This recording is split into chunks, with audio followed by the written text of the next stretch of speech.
All right. What's going on, everybody? Welcome back to another stream with me. That's how we do it. What's going on, Steamworks? How you doing, buddy? It's good to hear everybody. It's good to see everybody. Oh, well, it's good to see everybody. It's not good to hear everybody because I can't hear you, so that's a little weird. Anyway, that all being said, how's everyone doing? We're gonna get some tunes going. Go ahead and hit play on music. Oh, there we go. I'm gonna bust up the music just a little bit. I love having a little bit of music in the background while we do everything. So if you can't hear the music, let me know because I kind of like to kick it up just a little bit. But hey, what's up, Chara? How you doing? What's up, Zachary? Dude, it's so good to see you guys. So what are we doing? So last week, if you missed last week's stream, please go back and see that. But last week, what we ended up doing was actually picking up some fun new hobbies, and one of them is actually learning how to tattoo, which could be pretty cool. So I need some designs, and well, I'm really interested in using 3D application to help kind of get and play with some new design ideas. So that being said, we decided to do this kind of like Dagger and Rose vibe, and we're going to continue on doing that today. What's up, Harsh? What's up, Brian? More. Yeah, it's great to see you guys. So that's what we're doing. We're going to go through. So last week we built the dagger, we built the rose, at least the part of the rose. Today what we want to get going, at least that's something I'm thinking about here, is continuing maybe having the stem actually come through. So let's actually do a little bit of like, what's the word I'm looking for? Some planning. Let's do some planning. Let me see over here. I'm going to go ahead and bring over my Epic pen. I like using Epic pen. It's pretty cool. So ideally, I want the actual, like, the stem itself to be coming out of the back. And I want it to wrap around. So here, let's do this. Let's hide this guy. And let's do a front view. Let's do a side view. That's more important than the back. So the sides and the front, those are going to be the really important ones because of how it actually looks. So ideally, I'm thinking that based on the direction that this is currently facing, that maybe I kind of have this come out like this, kind of wrap around. Maybe it'll look something. Oh yeah, it's not like Photoshop. Okay, so kind of something like that. And maybe I'll have another one. So maybe like either have this one kind of wrap around and then sync back up, kind of come front. I'm not kind of digging that. So maybe I'll have like a secondary rose. So maybe we'll put like another rose here. Don't mind my quick drawing. But maybe we'll put like second rose here. And then kind of have that come through, kind of wrap around. Maybe the design itself will just end. Maybe the little thorns that come through like this will wrap around it. Maybe we'll do two. That could be kind of cool. We'll play around with some of that idea. This is where planning is really crucial. But ideally, I want the flow to look really nice. You know what I mean?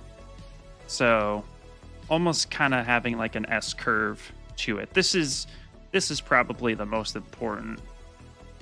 And have this come from behind. So then again, so maybe we have, again, this rose here that I did right there. Choose a different color. Maybe this rose kind of live right here. And maybe, actually, maybe we'll have two roses. Right, and kind of balance it. So we'll have a rose here and we'll have a rose here. Make them smaller. Maybe that's how we connect it all. So something like that is kind of what I'm thinking. What's going on, Warrior? Yes, so tattoo is 2D design, but funny enough, what we could do is we can actually use ZBrush to get 2D designs. And it's actually not that hard. We can actually use NPR for that. So the ideal is that you're actually going to be creating the stencil based off the artwork. But what's funny is I actually find a lot of people are asking for their tattoos to become 3D. So let's start from 3D and we'll work it through. This is what's really cool about it is the medium in which we decide to create isn't really the point. You can choose to draw or you could choose to model, but at the end of the day, when you get a flat 2D image that you can work off of, that's what's super important. And that's kind of what we're doing and stuff. And as I work on my 2D skills, the 3D skills is what's going to help me kind of make that connection for me. What's up, Matthew? The name of the tool that I'm using is called Epic Pen. It's just a quick little, it's a little program that allows you to kind of draw on the screen and let you see what's going on, which is really cool.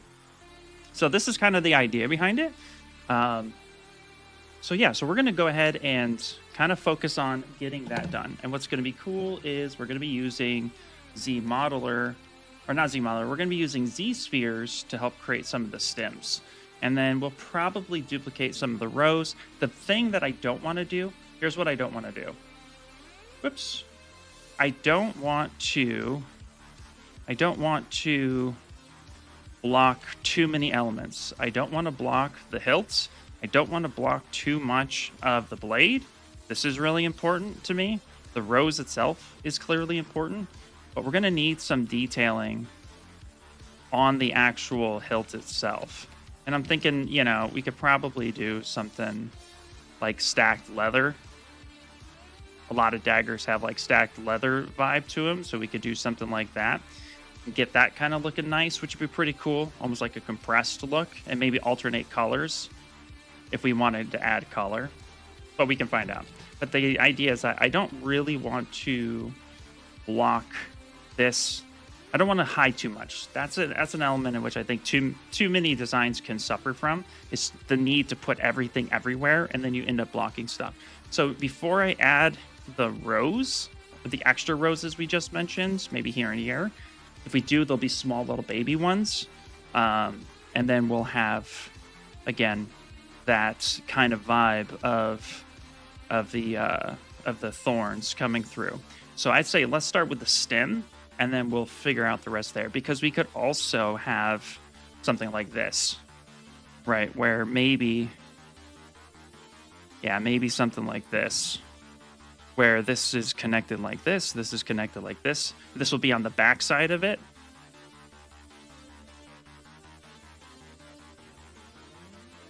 So that could be the back side here and here, and this section here. That's a little messy as far as like what you guys are seeing, but yeah. Yeah, it's pretty cool. Like, I know, like, it's interesting. So ZBrush, we've been in a lot of industries, and Paul Gabry himself, actually, we were talking not too long ago, and he was telling me that he worked with a ZBrusher who actually helped Kat Von D with Tattoo, a whole back piece done in ZBrush. And the NPR function is what's so cool about it. So check this out. So if we come here, I'll give you an idea real quick. I'm going to scale this up just a bit. So anytime I use NPR rendering, what you want is your document size to be pretty good size. So then you can get some nice resolution in the render. So we'll just kick this up a bit, do something like this. And then what's fun is we just come up here to filters, right? We can end up getting kind of a 2D look to it. And this is what then we would just export out this render, and then go over and create our stencil with it. So just like you would with a 2D image, you do the same thing with the 3D. And of course I could tweak this and have this and I can even make my own. So if I want super detailed, if I want, you know, like any type of cool little passion here, I could come through and then pick one of these and see which one looks pretty good, and then utilize these to my advantage. So there's like this dark ink one, there's like this. So there's some really cool stuff we can end up utilizing to get the look and feel that we're going for. But today, to re-render this, we're going to default this back to 0, and we're just going to go back here. I always work in a smaller resolution with ZBrush just to save my computer the hassle. The denser your document size is, like if you're used to working in 4K, like the denser that is, the more ZBrush has to work. So just kind of keep that in mind. When you increase this, you're actually increasing more for ZBrush to do. So it's always good just to keep it kind of low until you're ready to do your renders. What's up, Sculptaprint? How you doing? I can do this all day. What the heck? Oh, what's up, Trace3D? How you doing? What's the best way to make a tileable alpha to use with Noisemaker? I'm trying to make a football texture. Kirkland says, hey, that's a great question, actually. There's quite a few ways that you could make a tileable one. I think last week I kind of mentioned a way you could end up doing it, but there's a few ways that you can end up make a tileable texture. And here, I can actually, I'm gonna go ahead and close this. We don't need that anymore. I can actually show you a couple ways. I'll show you the way that I like to do it, which is, there's two ways. Here, yeah, switch, close this down. So I'll show you the first way, which is a plane. To get a plane, and then of course make Polymesh 3D. So you have this right here. And this is gonna actually require you to go up to document size and change your resolution to say something like 1028 by 1028. Just need to make it square. So you can go ahead and say, yeah, resize that. That's fine. Clear that out. And you can draw the mesh. And then we can hit F to frame that. Now let's actually back this up a little bit. So we're going to zoom out. So see here, now when I hit frame, I'm zoomed all the way out. You can actually see, let me do the document size in the background. There you go. So you can see my true square. If I hit F, it's going to fill that completely. Now I'm going to turn on the wireframe so then we can zoom in just a little bit. And then we're going to lock this camera. Now this is here, we can now sculpt on this. And of course, I can't rotate with the camera lock. But what we want to do is subdivide a few times just so that we can have some good resolution. Now the goal here is that as we're sculpting, we want to make sure that this point that we exit repeats on this side. So the way we can do that is with our brush. We can come on up to brush. We can go ahead and dock this just on the left-hand side. And then we can come up to curve and we can do wrap mode. I'll just do wrap mode 1 for now. So see, as I actually sculpt to one side and leave, it's going to go ahead and go across. And then if I come on up, it's going to do the exact same thing. Let me make this a little bit stronger so you can see a little bit better. So I come up, boom. Right? So this is going to tile the way you want. Now, the thing is that you want to make sure that if you do like wrap mode 2, you're now creating multiple strokes, right? So the key here is to continue the stroke. So what I recommend is before you lock the camera, zoom out far enough that gives you enough working space on your screen. That's really important. And then lock it. So then you can actually draw. So here, you know, we can go ahead and just say, all right, let's come to wrap mode 1 real fast. And wrap mode is per brush. So, you know, we can do something like this. I'm just going to be doing a thing. Wee. Okay, let's just say that. So now these points, you know, again, this should be lining up the way we want it to. So what we need to do now is to go to alpha and grab dock. And then that's going to create your alpha right there. And then that is going to allow you to then use it wherever you need to use it. So we can go ahead and say, let's export this. Let's go ahead and just put this on my desktop. So we'll just call this alpha aisle 1. Yeah, perfect. I save it as a PSD file because that's how I like to do things. And then here, we're just gonna go ahead and we didn't do anything to the model yet, so I'm just gonna pick up a new project real fast. I have my perspective or my camera locked. Let's actually go ahead and open up just something useful like a cube, hit solo. So now I have this guy right here. And then of course you can come in and go to your surface, go to your noise. Go. We need to bring in that alpha. There it is. And bring that in. Now we need to make sure that we actually drop the mix noise because you have noise and then you have alpha. And then we do need to increase the strength of it. And we have UV.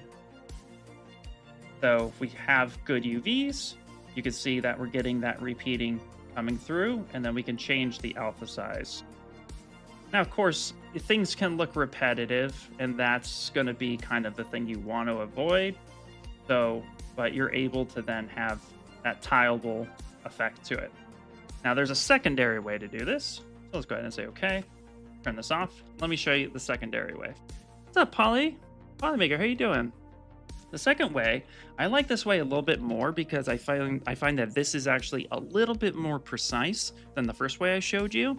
Again, when you're doing anything tileable, make sure that your UVs are like really good. That's like super important because you want to make sure that everything's lined up correctly. But here, there's a secondary way to do this. And this one, you don't have to, this one, like I said, it's more precise, and I really like this one. It's been a little bit since I did this, but this will be fun. So what we need to do is create, we have our tile, same thing. And again, we can go up to document size and do what we did, but we're gonna set this up first before we do that. What's up, Irene? How you doing? So here, this is not about brushes anymore, although you can use brushes, but depending on what we want to tile, let's come up here and grab something that could be useful to us. So let's come up here and grab some bricks. Okay, perfect. Bricks. Bricks are fun. Bricks are cool. Bricks are everything we need. All right. So what we want to do here is set up our, again, set up for success for the tiling. So this is where I'm going to put some things in a folder. Call this our alpha. Bam. Okay, this is the plane that we're working off of. What we're going to do is just grab an IMM brush with our brick. Okay, and we're going to draw this out. Going to be focusing on this guy. So we have this now. Now what we're going to do is we're going to separate this. We're going to go ahead and split unmasked parts. So then we have this guy. Now, we need to place this somewhere in the center as much as possible. There's a couple ways you can approach that.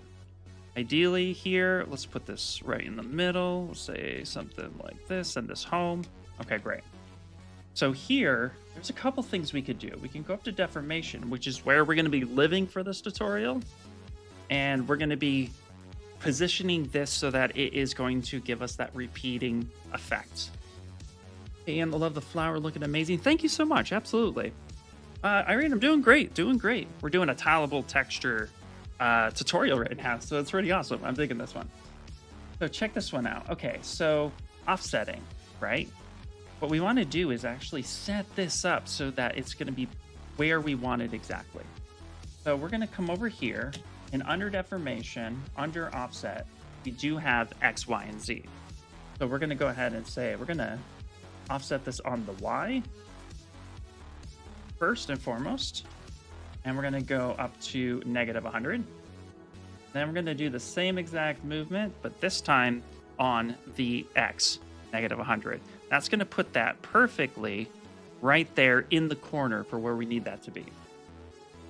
And now I'm going to go ahead and duplicate this by hitting Control-Shift-D on the keyboard, which will duplicate any subtool you have selected or any folder that you have selected. So be careful with that.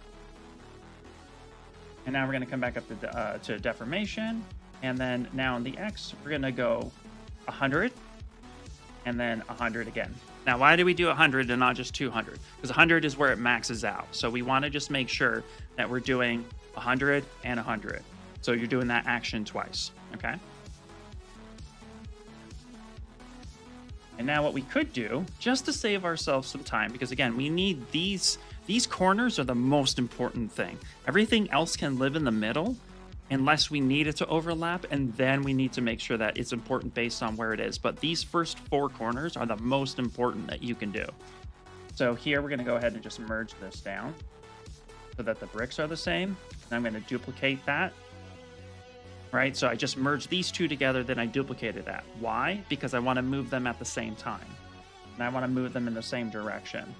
So now I'm going to go into the Y again under the offset. We're going to go plus 100, plus 100. And now, boom, this is exactly going to be repeating. This is exactly what we want. It's going to be right, perfect every time. So now these are our 4 corners. So, okay, great. So we're going to move, I'm going to merge them together, and then I'm just going to call this the four corners. Just for my brain, but now I know that that's going to be locked, set, ready to go. Great, I will try this kind of textures with you too. Awesome, awesome, yeah. Oh, you'll love it. So now we want to add some different bricks. And of course, this brick, these different bricks, IMM, they're super cool to like come in and play and test these. So pick a new brick and we'll draw out a new one. And we'll center this guy. Now, this is where you want to be careful, okay? Because what you want to do is make sure that you get good, even spacing, that it's big enough or small enough to fit the need for what it is. So the more bricks you add in there, you know, it could break up the design a little bit. But what you want to avoid when doing this stuff is having bricks that are super obvious that can look like a repeating texture. So this is where I'm going to say take some time, play with it a little bit, try different things. But at the end of the day, this is going to be really good for you to just focus on making sure that it's like, you know, everything has a purpose, has a place. So what we can do is kind of give ourselves like an idea of how many bricks we're going to need in total. So if I just come over here and kind of loosely place this here just for measurement's sake, and then I'm going to control shift drag here, the same amount of spacing. Okay. So it looks like I could probably comfortably get another 5. So that would be 7 bricks in total. So I want to remember that moving forward. Let's put this here. I'm going to start in the middle because it's going to be way easier to focus on. So I'm going to go ahead and kind of drag this brick on over like this. Say that should be pretty good. Yeah. I rotated it just a little bit. And I'm going to control shift drag duplicate, maybe rotate the backside of this. That way I just have a little bit of variation, but the bricks are kind of the same. Now I'm going to probably want a different type of brick, but something similar right on top. I'm going to drag this guy out. But now I'm going to need this one to repeat. This is super important. I'm going to need this one to repeat. And that spacing looks, yeah, that should be okay. So I'm going to need this to repeat. Then this one is dead center. So I'm going to go ahead and I'm going to split this one off so that it's its own brick. Send this back into the center, drag this up a little bit. Say something like that. We can make some micro adjustments. But now this one I need to be truly in the center here, and you don't want to be guessing. You don't want to be like, I guess that's perfect. We don't want to do that. We want precision. So guess what we're going to do? We're going to go to our deformation again, offset on the X, and we're going to go ahead and do this one on the side, Control Shift D, and then we're going to bring the second one on over. Boom. Now we can fill this.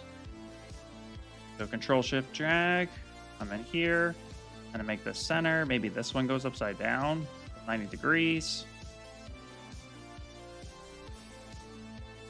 Maybe this one's a little bit longer of a brick. That's cool. Not every brick is the same size, right? Come in, grab this one. Maybe this one's a little bit longer. Moved over just a little bit. Perfect. Now what we can do is grab this guy, Control Shift Dag, and make this like such. Oops, there we go. Perfect. And let's actually do this. Just for the sake of the tutorial, we'll hurry this up just a little bit. Do something like that. And then let's do this one more time. Come over to this brick here, and we're going to merge this one down. Again, you can already see just how like precise, you know, you can be with this, but you want to make sure that you are taking your time with everything and making it work. Now, I'm going to go ahead, speed this up just a little bit. I'm gonna go ahead, flip this up here, control drag that. I'm gonna split unmasked points. All right, and I'm gonna send this home. And now I'm gonna go ahead and just rotate this 180 degrees so that it's a little different. Go to deformation, come up on the Y. That's the most important part. So offset Y. Now we're gonna go 100 this way.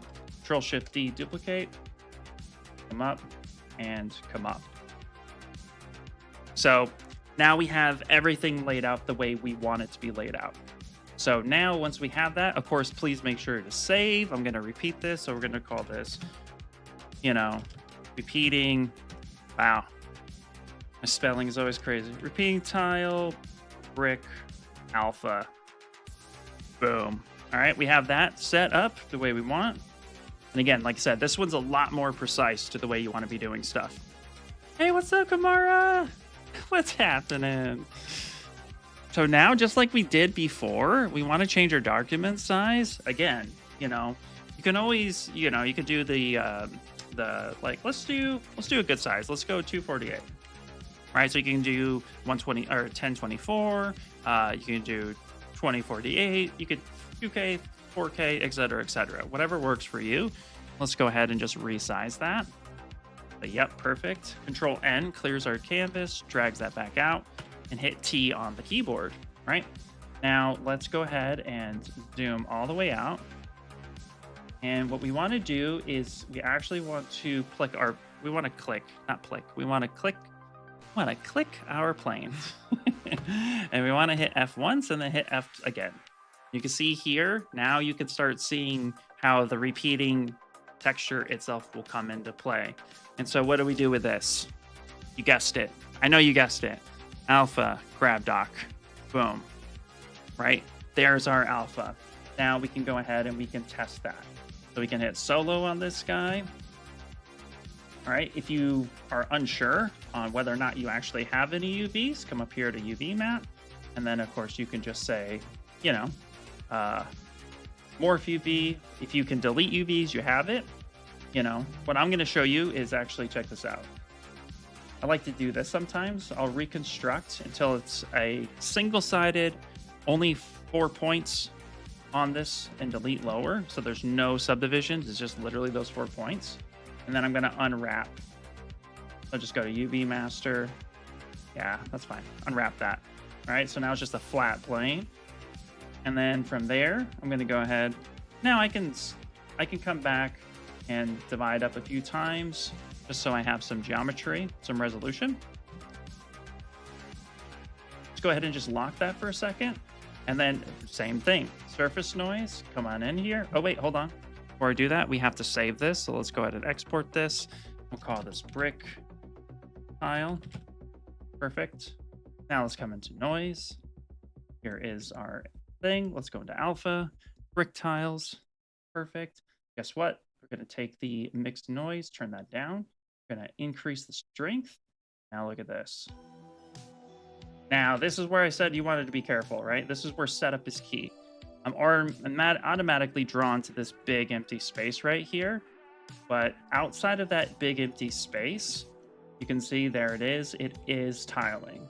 If I go ahead and say accept, boom. There it is. So it is tiling. It's doing its thing. But again, you want to make sure that you take your time and fill in those little gaps so that it can be very seamless in the way that you're doing it.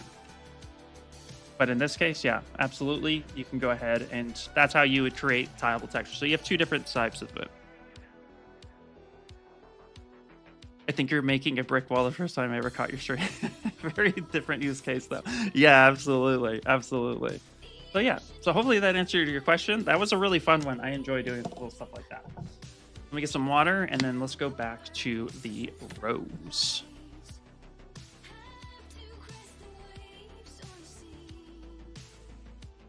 Great question, by the way.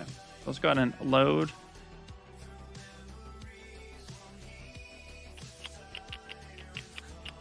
Let's come here to my work drive. Oh, wrong one. There we go. Live streams. There we go. I'm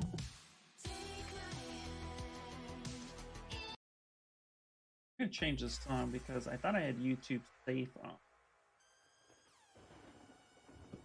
I don't want to have lyrics on stuff.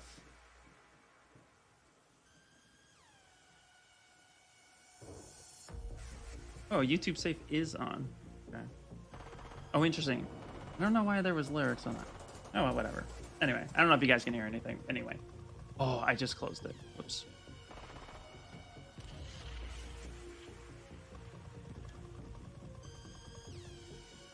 My brain is everywhere. No! Oh. What am I doing? Give me a second, guys. Sorry. Okay. Thank you. That really helped search videos on how to do it, but none of them really explained it great. So thank you. Not a problem. Absolutely. That's what I'm here to help. Okay. All right. So let's get to our design. So let's actually end up making a stem that can work.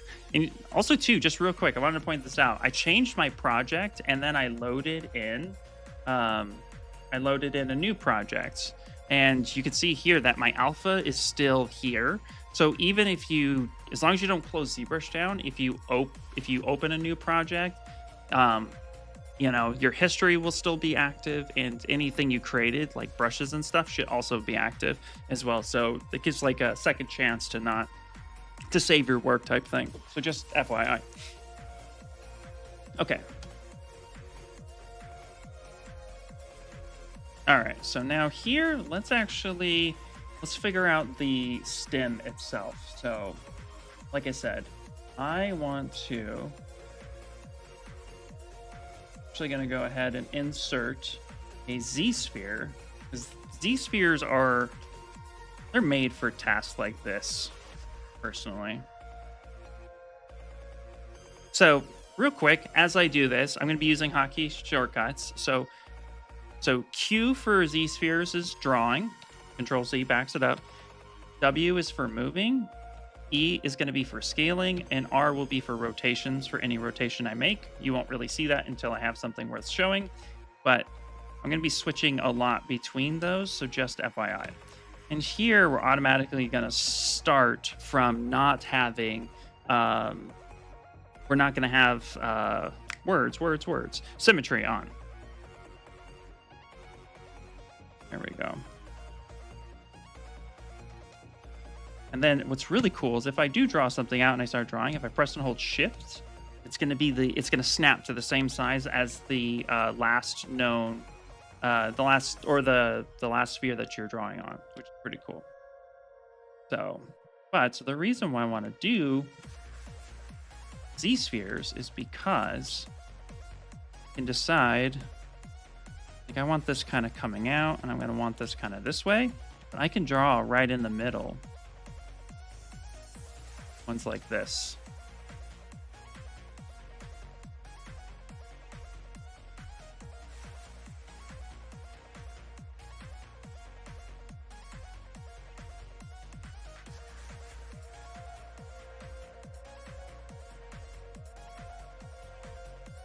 And I can also, too, when I click one, I get a little arm here. And I can end up rocking things wherever I need them to be, which is super fun.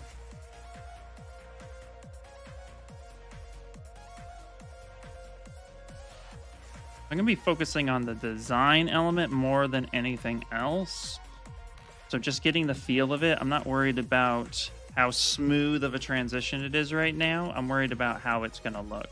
So if I want another rose to be, let's say, somewhere around here, so that we're not taking away from anything, then maybe I'll have it kind of looking like this. The thing here, and the advantage that I think I'll have in 3D, attempting this fun little new hobby, is that things have to make sense in 3D. When I used to do a lot of 2D drawings, I would get critiqued a lot for when I broke the anatomy or when something didn't make sense. And my art teachers would always just be like, "What are you doing, dude? Like this doesn't work. This doesn't look right." So because of that, I feel like if I can get it to work in 3D, then that's going to be quote like the advantage, right? So that's kind of my thought process. And I'm already used to working from concepts and from and having things make sense anatomically. So those are all little things that I'm like wanting to do. So of course the front shot is going to be the important one. That's where the design will be. But I am also thinking about how this could look as a 3D statue. So those are things that I'm keeping in mind as I'm navigating. Like I said, so this main one here, maybe on this back one, is where things break off a little bit for the true connection. So maybe I click this guy, and then I draw on top of him. Hold Shift to snap that, and then drag this out. So this one is behind. Maybe this one will come in front. So let's already make that decision for us. Let's put that somewhere in the middle.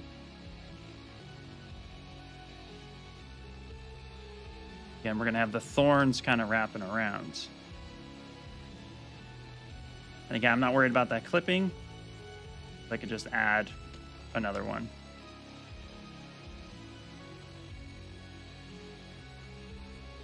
Add as many as I need.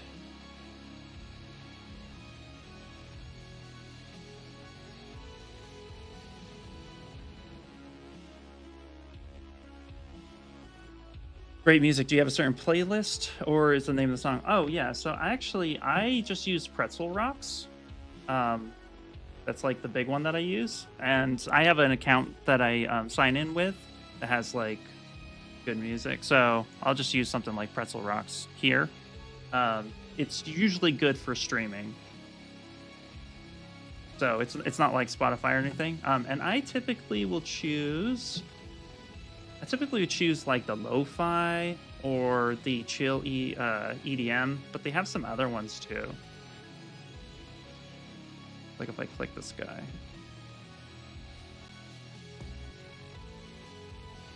So yeah, that one's kind of fun.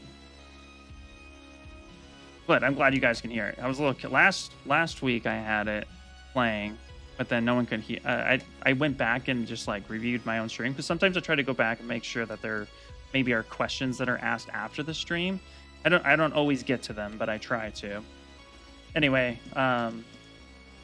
so long story short, I went back to kind of see, but I was also checking to be like, does this make sense? Is this good? Does this sound good? Check my mic settings and all that. And yeah, it was pretty good. So, but I could barely hear it last week. I thought that was funny. I'm not vibing that song. All right, so now I feel like we went on like jazz. We on jazz.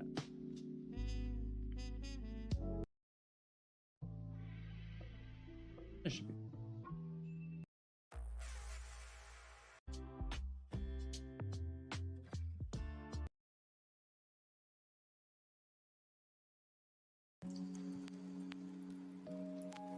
Maybe something like that. Try that. All of a sudden I got super picky. Hey, what's up? How you doing, Derman? How you doing? Okay. Again, now this is pulled back here, and this is what's cool about ZSpheres. Also, by the way, this is how I do my shoelaces, if anybody's curious. I do shoelaces this way. I'll just use ZSpheres. Just easy for me to wrap my head around.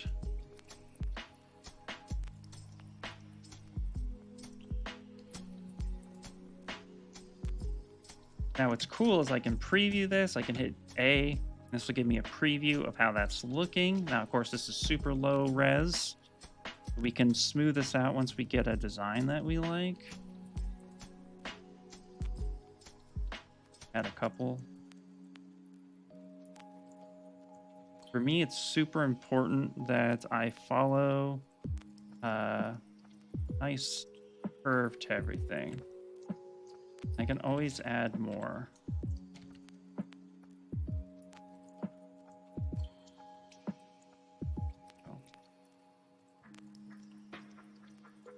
If I want to move the whole peak, that's what that arm is for. Kind of moves everything. You're not really guessing. So I can add this here. This here. This is a little too rigid. I don't want straight lines, but I'm trying to avoid straight lines.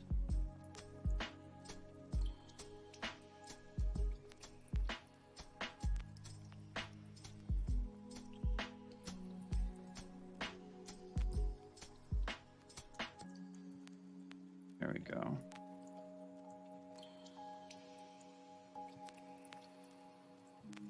Now, if this is still too thick, which kind of feels like it's a little thick right now, that's okay, because when I get the mesh finalized in the shape, I can actually just scale the whole mesh down in one fell swoop.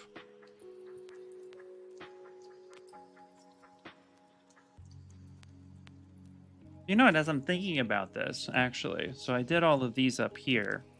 And maybe actually, if I'm going to have a secondary rows here, to balance it, maybe I put one here. So maybe I went too high over here on this.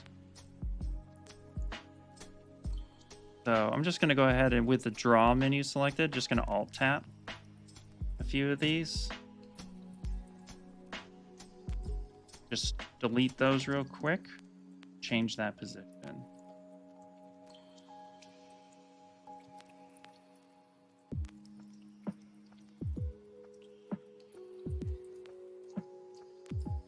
I'm also going to add like leaves and stuff too to this design. So again, I don't want too many straight lines here. Nice curvature. Everything I want it to flow. It's the stem.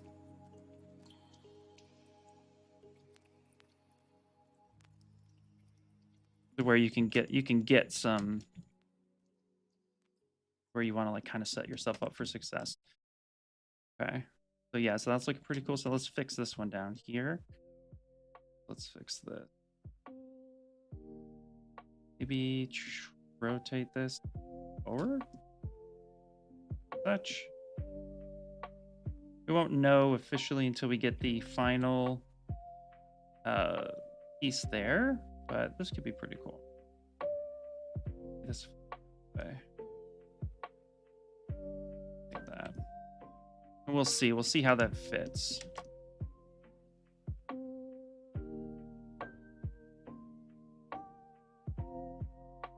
Oops, hit tab. Hit tab. Okay.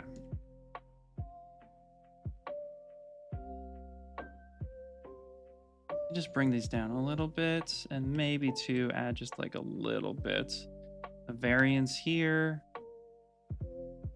and here. There you go. Hit A again, kind of see how that's looking. Yeah, that's pretty good. Okay. This might be sticking out a little too far. These spheres for the win, you just get to move it wherever you need to.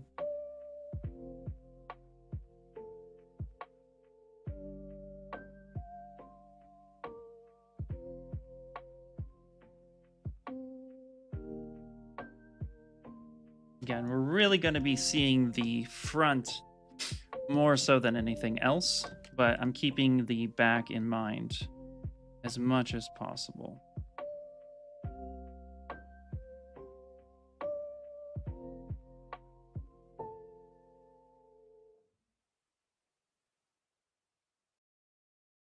Okay, cool. And then let's actually scale this one down a little bit too. And scale this one down. Okay. Now, before we finalize that, we're going to go ahead and just go ahead and say save as. Now, I added the ZSphere. I didn't change the design in any way, shape, or form. So I'm just going to go ahead and replace, just adding onto at this point. But now, let's do this. I'm going to go ahead and Control-Shift-D, duplicate this rows. And we'll make this one smaller. And let's figure out a good placement for that. Maybe that one's facing this way a little bit more.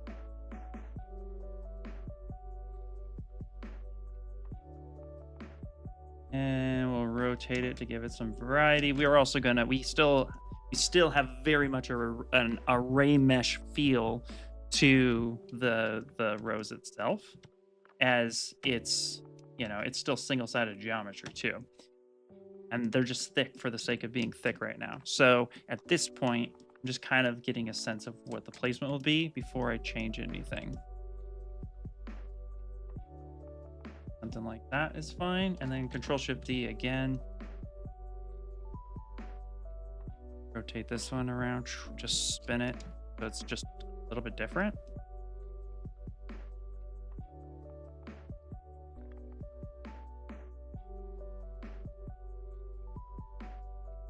So maybe actually this would be better kind of more like this, just slightly covering the blade. Right? So maybe we just end up rotating down like this.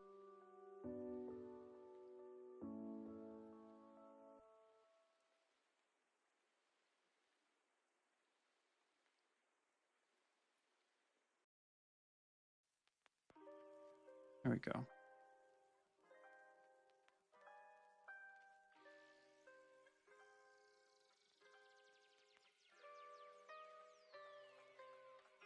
Say something like that, which actually that looks pretty cool. I'm kind of digging that. So let's go ahead and hit save. Hey, what's up, Layla? Layla, how you doing? How you doing? That's right, Ian. If I remember correct, you can use ZSpheres to create a path and then use micro or something like that to convert it into a curve. Silver brushes like curve tube. I believe so. I do not remember how to do it. If so, I'd have to look that one up. It's been a while. You can use ZSpheres for rigging. I don't remember if you can change it to a curve. I can't remember. I'll have to look that one up. It's been a while if so. One wish I had for ZBrush is to work on ZRemesher. 90% of the time is Re-topo high res models. How are you using? Hey Peter, how you doing? First off, how you doing? Second off, how are you using ZRemesher? Because I can show you some really cool tips and tricks real quick to actually get a little bit better resolution than what you might be seeing. So give me 1 second. I can walk you through some of that stuff. I will actually doop. Something like this real quick. I'm going to solve this. I'm going to reduce this down. Have a little bit of something like this. Okay, great. All right, here, let me show you. Let me show you a cool little, we'll do something really fun. We'll do something really aggressive just for ZRemodeler stuff and things. So let's go ahead and just dock this design right over here. We'll hit A for this, and then we'll hit Control-Shift for that guy. And then let's actually come on over here to, let's come here. There we go. All right, I don't know why I dragged it off screen for you. So check this out. So a really cool tip for you. It's like, first off, we're just going to do some live Boolean stuff. So cut me. Right now that's in a folder. Cut mer, because I'm weird like that. Well, my model needs to be game ready. Tried, polygroups, etc. No worries. Hey, what's up? Other Layla, how you doing? So check this out. So also real quick, just shout out to Layla and Lila. Guys, gotta say hi to them. Both amazing artists, both amazing ZBrush live artists as well. And also, guys, put your put when you guys stream in the chat so people know how to follow. Okay, so yeah, game res stuff. I do game res all the time, as well as for 3D print and as well as for animation. And there are some ways that you can do some things to set yourself up for success using ZRemesher. Now, I'm going to preface this real quick before I showcase what I'm going to showcase, how to use ZRemesher in a way to get some really good topology. At the end of the day, I will preface, warning, I wish I had a warning button. Maybe I should create a warning animation. work with the animators, work with the riggers, always work with them to ensure that the geometry is exactly as they want it. So don't just take my word for it verbatim. Work with the team that you're given in order to make sure that you're giving and you're presenting good, clean topology. That being said, you can use ZRemesher for some really cool things. I personally have used ZRemesher for some animation. In fact, real quick, you guys will get a kick out of this. But model I'm referring to, you come to, of course, and also in the description below is my link tree. You can find it there. But this little guy right here, I did this project a few years ago for Coach.com. This lovely Rexy creature, 100% ZRemeshed. We were on a time crunch. We did a lot of stuff that needed to get done. ZRemeshed it, baked it, all that good stuff, all from the ZRemeshed mesh. So it is possible to do it.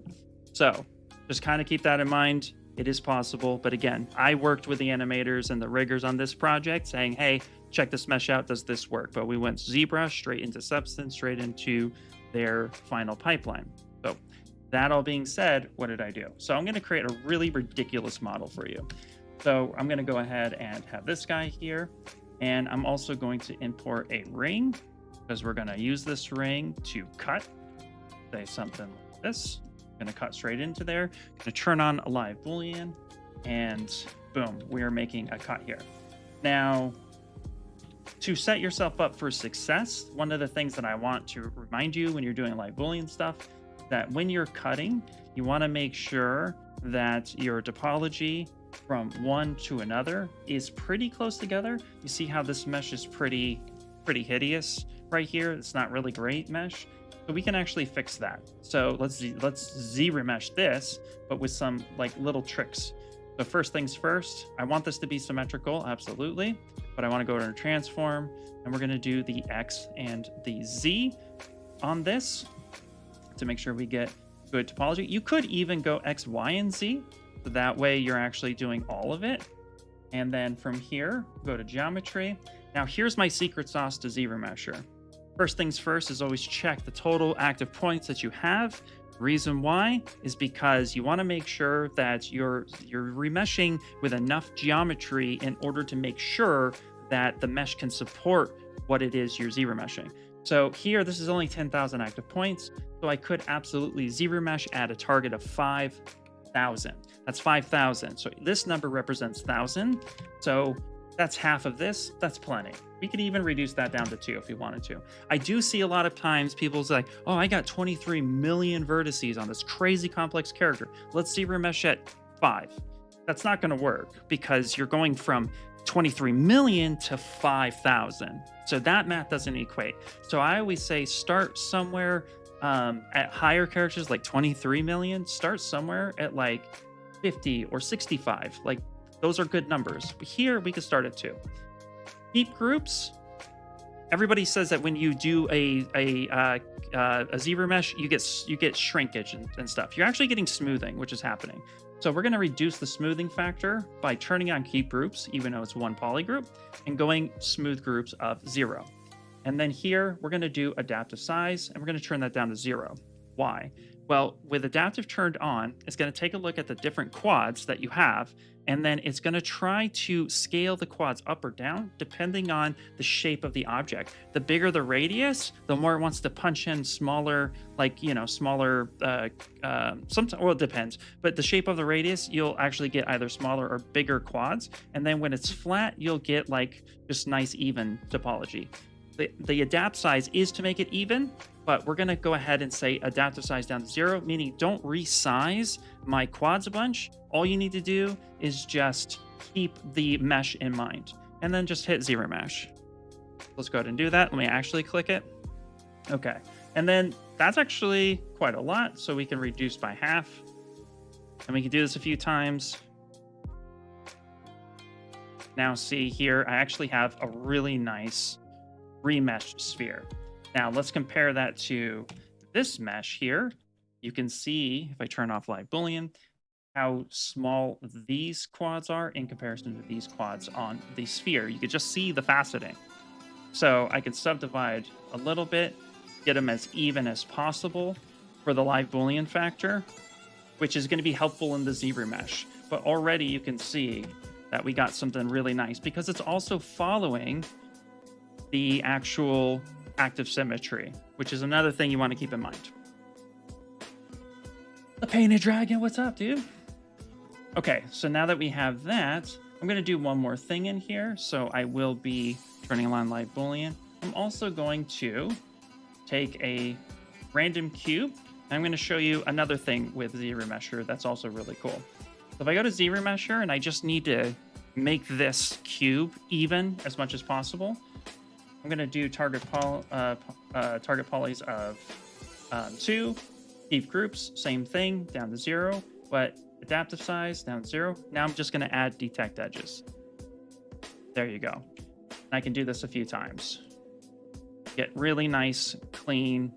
That's like the easiest way to get like a super clean, like you went from this Ngon mess to this within a matter of seconds. And that's the only difference that we did, was we just hit the detect edges.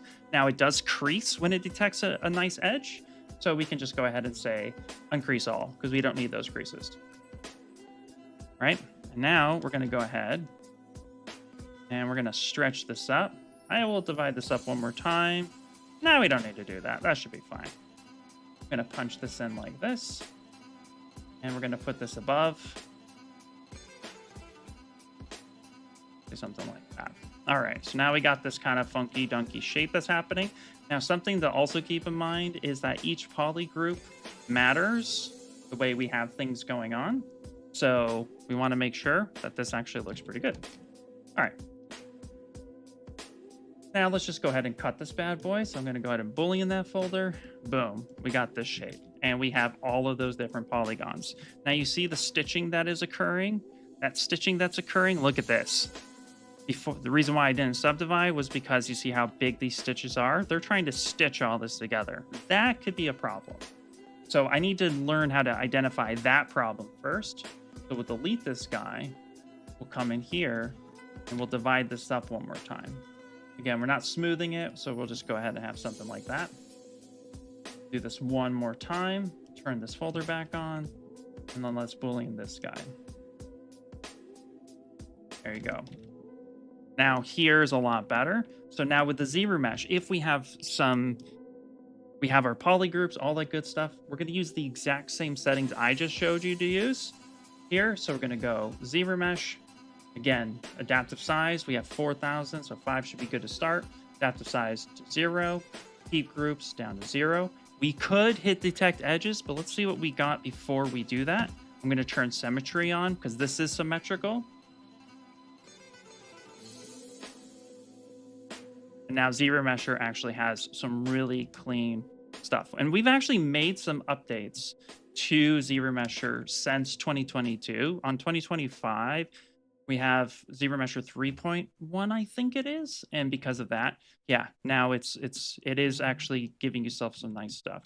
Now here too, we could also do ourselves a favor and we could come in and say, you know,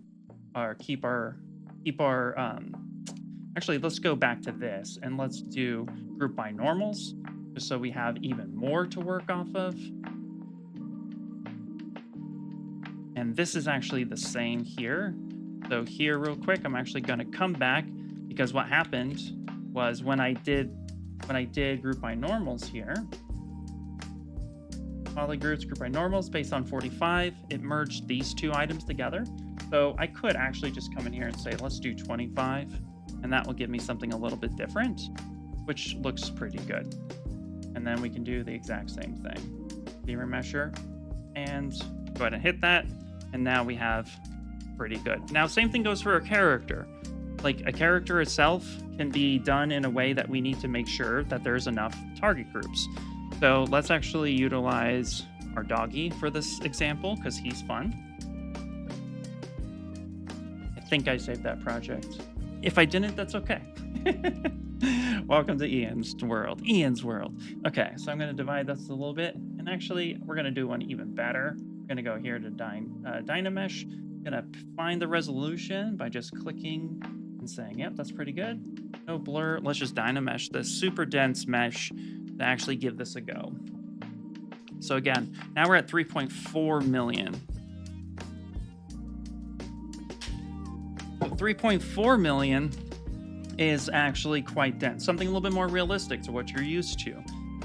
Now, if you're doing anything for animation and game ready, then I'm already going to assume that your character, of course, for the most part, is going to have some sort of symmetry because you need to be in A pose, T pose, or any pose that makes that work, right? But we understand too that the mesh itself, like maybe he has armor, maybe she has her hair. What you want to do, and this is my biggest tip, is build in mind for low resolution. That is actually going to be very helpful for you. So if you are building hair strands, you are building random pieces of armor that are not going to be symmetrical in the ZRemesh example, if you build with the animation pipeline in mind, then you can get a really nice clean resolution by utilizing some of these tricks as I'm showing you today. And I could show you another thing right after this and what I mean. I got one more little tip for you guys. So here, right, what we want to do is when we have a character like this, we're probably going to have different polygroups. So let's just go ahead and make some different polygroups. So I'm just going to go ahead and say like, oh, look, my doggy here, the head of that, Control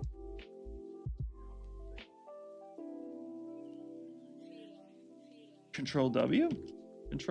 Okay. All right. We're just being weird today. My Control W is not doing what I'm asking it to do. All right. That's fine. That's okay. So here we can actually come through polygroups. Group masked. There you go. Totally fine. Totally fine. Here. Control W. Yeah. Okay. Whatever. Anyway, so now I have this guy, so I'm going to go ahead and say like maybe we have this. So I'm going to go ahead and say group mask and clear, which is what Control W does. In case you didn't know, same thing, Control mask and clear. Okay, so now I have a lot of this stuff here. And I'm also going to come through here and say Control mask. There you go. Okay. This should have something like this, right? Now, of course, again, this is really, really dense, but there's a better example of what it is. Also, too, here's a little fun tip, is that you could come in here and try to lasso this by hand, but in the new version of ZBrush, you can actually come through here. So you can have the gizmo up here. This is the new transpose. I can press and hold Control and start dragging. And of course, that's gonna go ahead and like do like a softer or sharper matte. But if I let go, it's gonna end up centering that a little bit. And it's gonna kind of give me a different fall off. That actually ended up being a little, which is fine. For the example, I want the tail to just be a little bit different. Again, sometimes the old ways work. I don't know why that didn't work, but that's okay. So same thing. My Control W is not working. I probably need a reset. My computer's yelling at me. So Control mask clear. Okay, so we have all this. Let me show you something. All right, look at that beautiful topology that's like right there. It's about as jagged as a shark's tooth. I love sharks, by the way. So no hate on the sharks, but that's nasty, right? And this is actually what kills ZRemesher. This is actually what gives ZRemesher a run for its money. No matter how good it is, this always does a crazy thing. So there's two ways to do it. Trace 3D, already calling it out. Appreciate you, absolutely. Also another amazing artist, if I didn't say that earlier, go follow Trace as well. All right, come here to Deformation, and you can do polish by groups. Bam, right there. And when you click that sucker, give it a minute to think. Look at that, it's a lot cleaner. Now, you're gonna ask yourself, okay, well, you're gonna ask me, Ian. All right, so does that actually clean up my groups and now my groups are perfect? Nope, not at all. Actually, what it's doing is it's smoothing that connection and it's actually crushing the vertices on top of each other, but in a way that it's gonna help ZRemesher. So if I were to come through here now, trying to turn the lines on, thank you. If I come through now, I could actually try this again, so I can repeat that function. Boop, 100%, try to get that as nice and clean as possible. There you go. That's actually looking a lot better. And when I said that they were crushing, look how now the vertices, not everything is like on each other the way it is. It's like crushed a little bit. That's okay, because that's gonna help us. So when we come in here, the same things I just showed you earlier about the ways to set up ZRemesher. This is 3.414 million vertices. So we're going to come in here. We're going to go ZRemesher. We're going to kick this up to, I'm going to start at 35. 40 even. I'm going to go high because if I go higher, it's going to give me more success. So then I'm going to say, okay, steep groups, but down to 0. Smooth adaptive size down to 0. So smooth groups down to 0. Adaptive size down to 0. Now we do want to make sure, again, we have some thin areas here, right? So what if we actually wanted to ensure that maybe the ears got some good love too? So let's actually give us a little bit of success here. All right, so we'll come in. Okay, we'll do that. We'll come back down here to our polygroups. Go ahead and do that. Again, that's not going to be super pretty. Deformation. Again, polish by groups. There's only so much you're going to be able to polish anyway, especially in a dense mesh like this. You could use the smooth groups brush, which exists up here at the lightbox. Comma key for the lightbox brush. Smooth, and then you have a smooth groups as well, but I find that this is way faster. But if you want to get really precise and make your lines really nice and straight, this is the way to do it.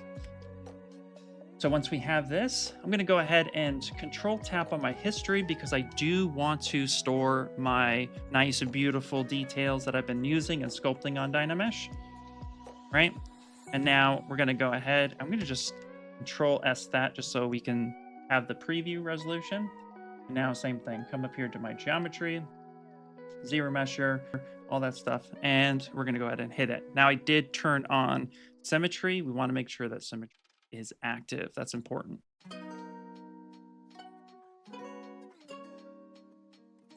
Yeah, you're always going to want to make sure that you're, ideally, if you're working, yes, Layla, absolutely. If you have UVs and stuff like that on your character, you obviously want to make sure that you're, not destroying your UVs, which absolutely this pipeline will do this, because when you use ZRemesh, immediately you're going to get rid of your UVs. We don't have the ability currently to keep UVs on a ZRemesh. So what you want to do is this is for when you don't have UVs. All right. Now see this part right here, I'm going to call out this nastiness right here. You see how crunched that is? So this is a warning sign, a visual warning sign to you, the user, saying, hey, this is not enough information to hold what is actually happening here. That's not usually useful to me. That's crunchy. So, okay. And we can inspect the mouth here as well. Not really doing a good job there. It's giving me issues. That's not enough resolution for that. So I need to make some decisions at this point. Now the inside of the mouth here looks like was separated as well, and I want this to be welded, so I'm not really concerned about this. So what I'm going to do, I'm actually welding the mouth, but here I would actually recommend, if you're ZRemeshing with a character's mouth that's going to be animated, do it with the mouth open. It's a lot easier to get into. And then you can set it back to neutral state once you got the ZRemesh going. But here I'm going to go to my masking, and let's do not masking, sorry, polygroups, and then I want to mask that. I need to restart my computer. Anyway, okay. So one more time, let's do that. But now let's come back. We learned that my ZRemesh at 40 was not enough. So I'm going to kick this up to 75. That should be fine. And then here, this is where now maybe I'll go to adaptive size and give it a 2.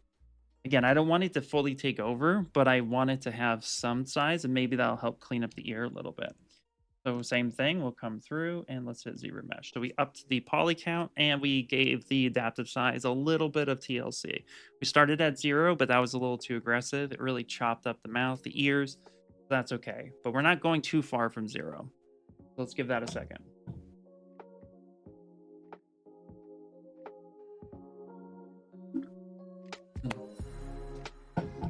Okay, there we go. So, okay, that's not too bad. looking pretty good. We still have a little bit of crunchiness here. That's okay.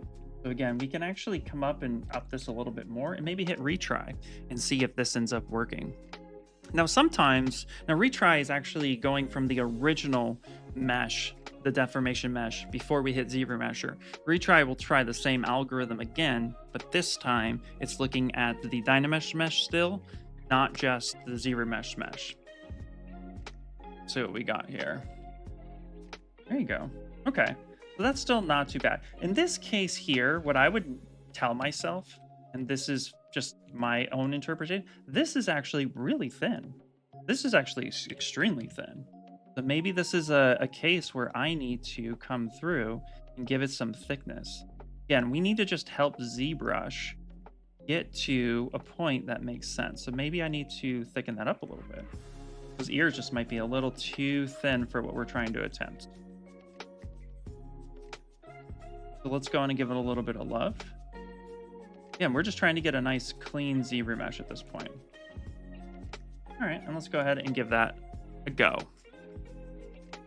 And actually, I'm gonna hit escape real quick. I'm gonna make sure that I store my new active history on that. So let's go ahead and do that.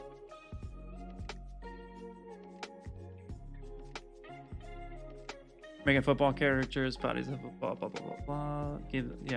Surface give me nice clean UVs. But I still gotta push into the surface and generate his mouth and eyes. So you wanna make sure, that if you do have, if you have a mesh that you're doing that has UV set, any workflow you're doing in ZBrush, if it has UVs, the best UV workflow is come here to Morph Target and store that Morph Target. Because as you're working on your mesh, sculpting, you can just go ahead and switch back to the original one, which is really good for any type of displacement maps and stuff that you're doing. So that's a really good workflow around that. Okay, so see here now, that little bit that I did on that ear is actually really helped out on that.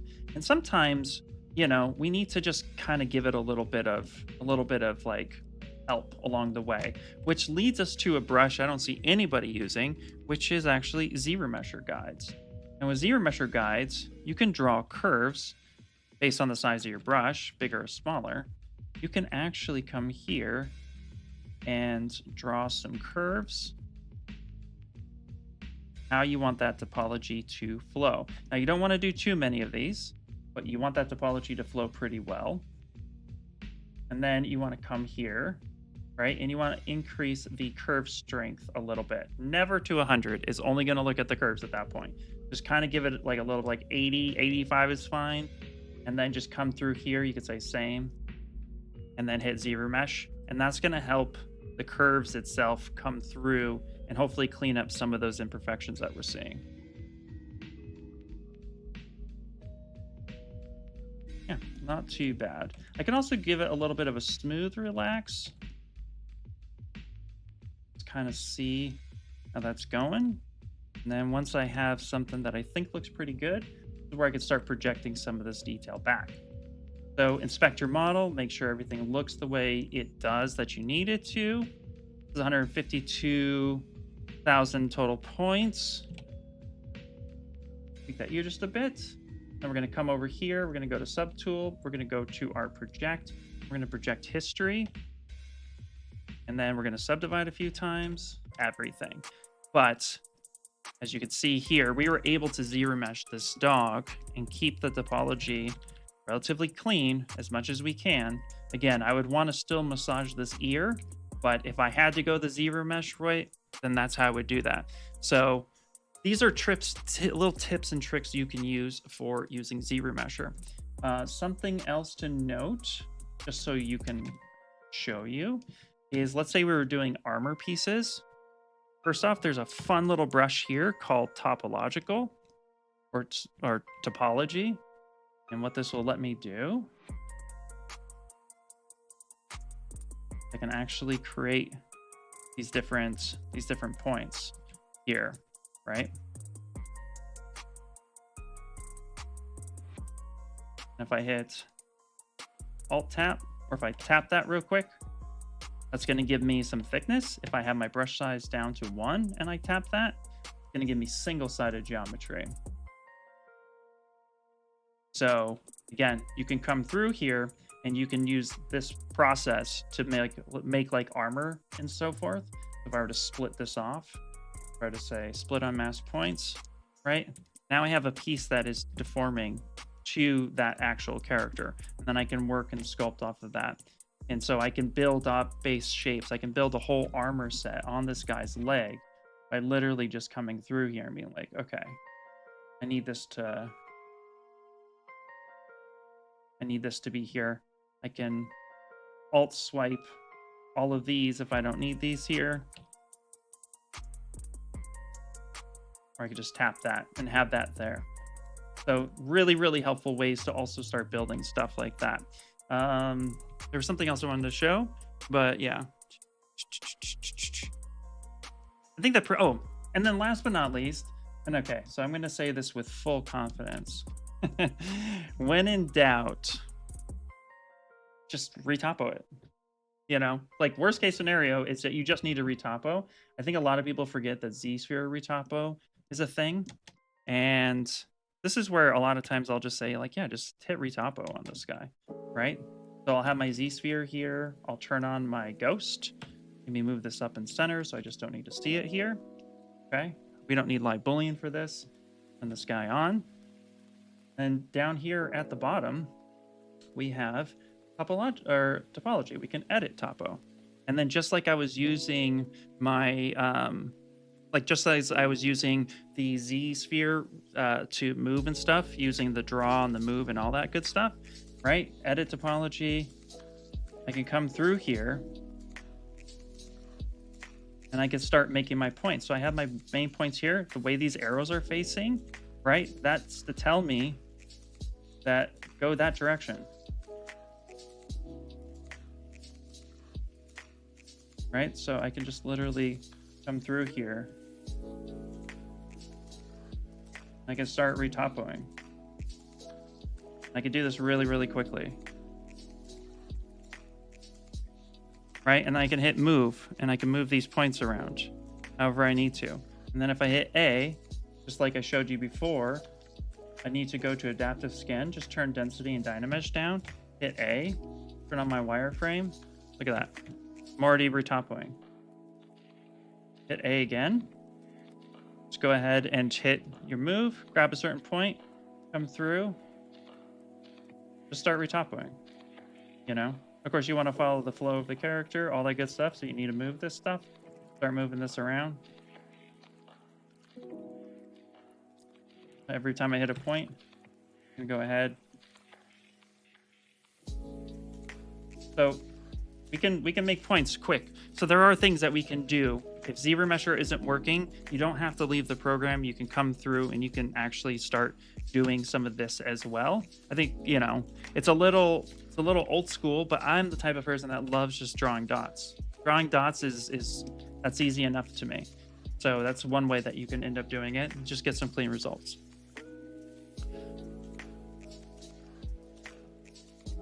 Cooper Concept Day, glad to have been able to make it, and what an incredible. Is that a new toolish? No, everything I showed actually to you guys today, with the exception of ZRemesher 3.0, the tools I just showed you guys has been around since 2022. So anyway, so going back, that was a huge rant. Took up a good chunk of time, but I thought that was super important. So hopefully you guys found that rant useful. But again, this is a lot of the stuff that I really think there's so many features in ZBrush, and I do not like program hopping if I don't have to. I know a lot of you feel that way as well. If I don't have to go into another program to do a single task to come back, I'm not going to. I'm going to use the tools that are in my advantage. So I definitely love spotlighting this stuff so that you guys can see that it is there and it is good to go. I prefer ZSphere re-topo over the using the Gizmo version of that. And if you don't know what I'm talking about, because I've just been on this rant, And there you go, guys. Save your work. Absolutely everything happens for a reason, including a crash. Yay, I crashed. All right, it's crashed for the first crash of the day. Happens to us all. But anyway, I'll show you the Gizmo Re-topo. I think it was on the verge anyway. My Control W stopped working, so I think I pushed ZBrush hard. Hopefully, I saved my work. It's to the best of us. All right. So the other thing I can show you guys. Here, let's do this guy now. Why not? So the other thing, and what I was talking about real quick. So if you come up here to the brush, actually it shifts with ZBrush, which is super cool. And you go up here to ZModeler. I think Joseph Druss built this, but we have two different ZModeler brushes up here. We have Slice and Topology. So if I double tap this little guy, what's really cool about this is that now I have a topology brush. So inside of ZBrush is a primitive half brush. And what the primitive half brush was originally designed to do, if you guys didn't know, was check this out. So I can actually drag this out, control swipe, oh, that's Dynamesh. 1 second. Let me set this up for you so you can see what I'm talking about, because you'll really dig this, I think. ZRemesh this guy real quick. This will be fun. So this is Mesh Fusion that I'm going to show real quick. The Mesh Fusion, what's fun, so make sure Dynamesh is turned off. Yep, it's turned off. So if I were to drag out like a half a sphere, control drag, that actually should put that in there. 1 second. Or does that not work with, I think that doesn't work with the other thing. Hold on. Oh, you know what it is? I think it's different polygroups. Here, hold on. Let me show you on this guy. I'm going to show you on this guy because I think I have a theory on that. I have to have different polygroups for this. Let me just do this real quick. Here we go. We drag this out here. Swipe, swipe. There it is. So yeah, it's the different polygroups on that. So if I go back to the head, yeah, it's been a minute since I used it. So here, if I just kind of make sure, oh, W doesn't work for some weird. Okay, whatever. Anyway, if I were to come here, and I think it's time for me to restart my computer. Come here real quick. Let's just get a different poly group on here. You need to have different poly groups for this to work. But this is what it was designed for, because there's half spots, right? So you're able to control drag, and weld pieces together and get weird shapes like that. So that's the original purpose for that. But the reason why I'm pointing out the IMM primitives half is because it comes with a single poly.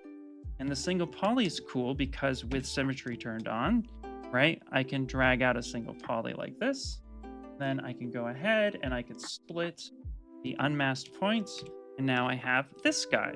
Well, now we built ZRemodeler with topology in mind to actually come through and start doing topology. And this is actually pretty cool because it's going to help snap to everything. As I get close to a point, those edges will snap, come down.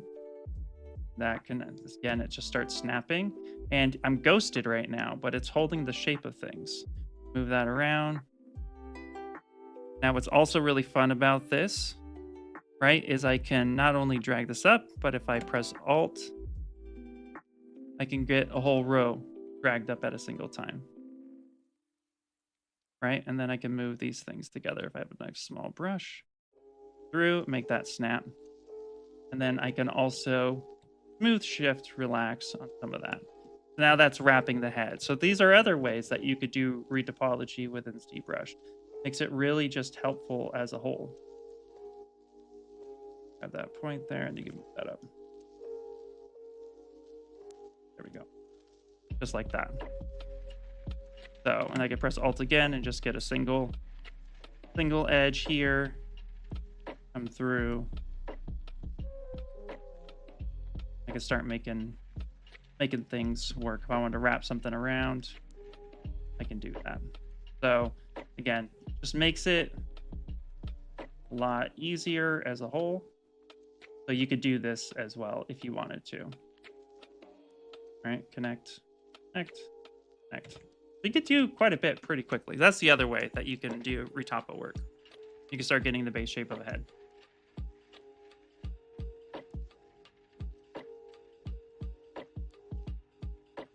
Yeah, if it doesn't crash, at least one session for ZBrush are even working. Exactly.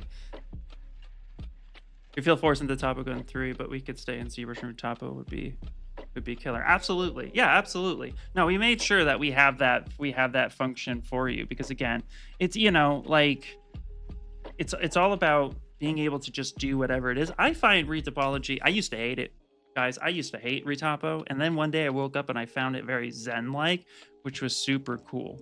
And that's actually why I really, really prefer the ZSphere one, because what's also cool about the ZSphere one is that you can actually, like, when you're building something, it's fast. It's fast to me. Good. I'm able to do things, which is always nice. But just to show, but one of the things that I love about it, we don't need ghost transparency on this. One of the things that I love about it is, of course, down here to our, again, turn adaptive size. I turn density to 1, Dynameshed on, Re-topo here, edit here, and then make sure I'm on draw.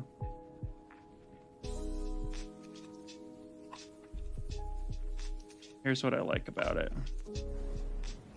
All right, so I'm going to go ahead and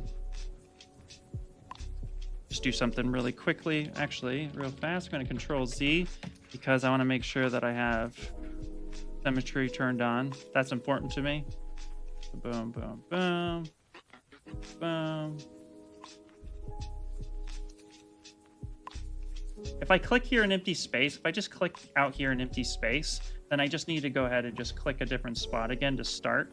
I can move this here real fast, come through, hit my 1 point, make sure I'm clicking in like this. Okay, like I can come in, hit draw, grab that size. Just want to show you something here. Again, if I want to get rid of a spot, like let's say I want to get rid of like any one of these spots, like I want to come in like this guy right here, I'll just alt tap and that deletes that line. Start from, grab a new line, hit draw, grab a new line, boom, move that in position, whatever. Okay, so I have this guy, right? Started doing this. This is what I like about this, that you see here how the ZSphere itself is identified just right there. It has all my stuff. If I were to go ahead and say adaptive skin, make adaptive skin, what's cool is that it gives me my mesh up here in a different section, but it leaves my ZSphere alone. So I can actually turn this off, come in here and just insert my new mesh over the model. And now I have my original one. If I need to change this at any point in time, this will be turned off like this. I just need to come back in and turn on re-edit and I can continue working. That's what I like about it. It's like you're saving your re-topology on the fly. That's why I prefer the ZSphere one. So I can always go in and retweak it. That's my own personal preference. And then again, just click it, drag it. And of course you want to do your own math. You want to make sure it's like, okay, well, that want that to connect there. Boom, boom.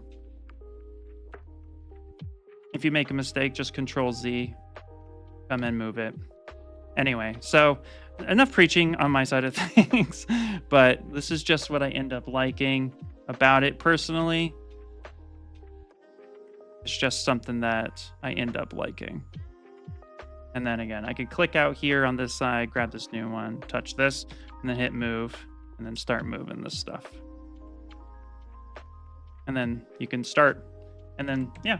Anyway, so that's my rant on that. No, Peter, dude, honestly, don't even apologize. This is like, I love this stuff. I love this stuff. That's why I love teaching.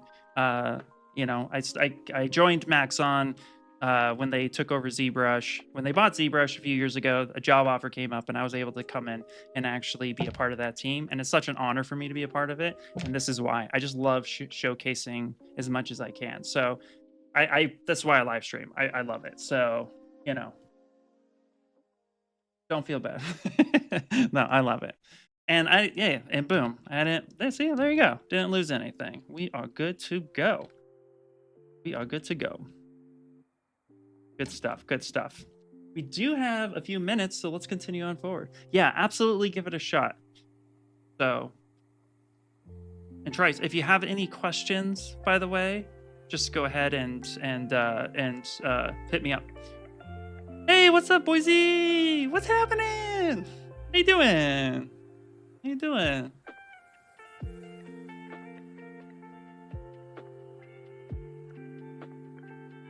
All right. So let's do this. So I'm going to come through here. So we have our ZSphere. So can I read the dagger? Yes, I can read the dagger. I want to make a leaf now. So let's end up making a leaf that we can then have, because we want to have some leaves on this. And then we also want to make some thorns. And actually, we don't really need to get super crazy with the thorns, because there's already some sort of like... there's already some sort. The one thing the one thing that is bothering me a little bit, so I do have this coming through here, then this comes this way. What's bothering you, Ian? Well, what's bothering me is the way that this rose is facing based on the stem. And I think this just might be a me problem.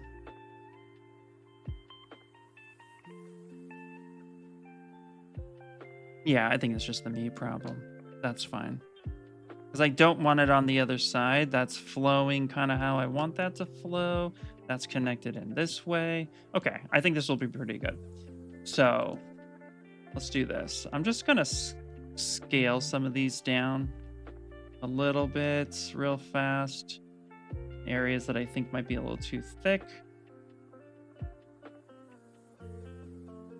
I can do an overall scale. If I still think it's too thick, that's okay, but it's going to give me a chance to move some of this the way I think I need to.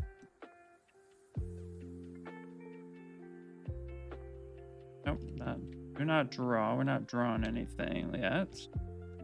Boom.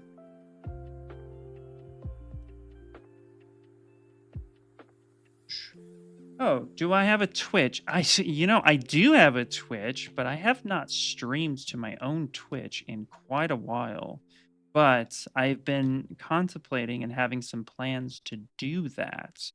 And so I think I travel a lot. That's the only downside to me starting a new series, but I want to get back to streaming more and maybe even bring in some guest artists and have some fun and just hang out and make cool stuff. So I do want to get back to it. If you just look up my my handle IR Sculpts, that is for everything. Also in the comment section, if you're on YouTube side, I have a link tree, but I think I can just add it. I can just send you a link tree right now. Let me put it up there. You can find all my profiles and stuff and things where things are.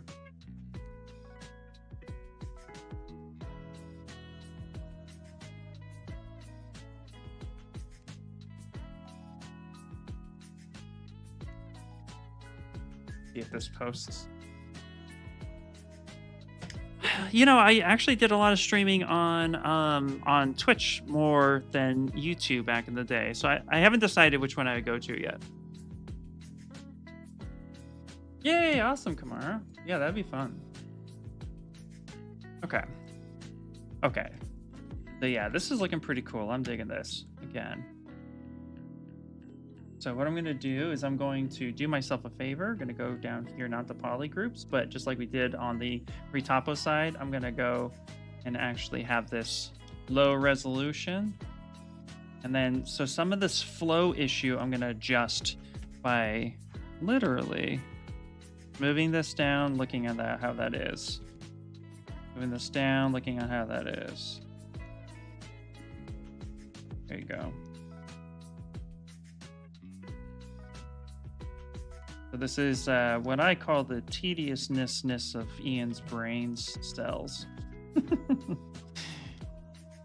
I am definitely... Oh, look at this. Look at this little guy floating over here. We can actually... don't know why he's there, so we can just delete that. Accidentally drew him, I guess.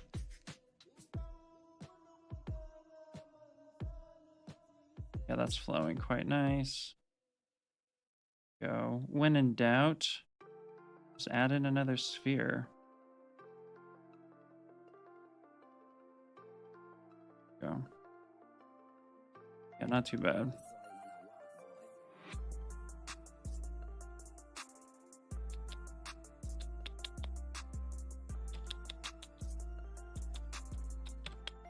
Okay.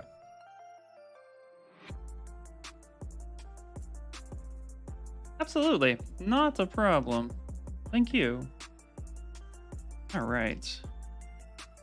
Yeah. Okay, cool. That's looking pretty... That's looking close to what I think I want, which is nice. So let's go ahead and just hit save on that. Now let's go ahead and make a leaf real quick. So I'm going to insert, and we're going to do some Re-topo stuff too, based on questions. You know, just not just based on questions, but since we've done it. Check this out. So here I have this sphere, and what I'm going to do is turn on symmetry. I'm going to divide this a few times. Give me some resolution. Yes. Yes. Okay. So now let's just get off of ZModeler for a second. Go. Small brush.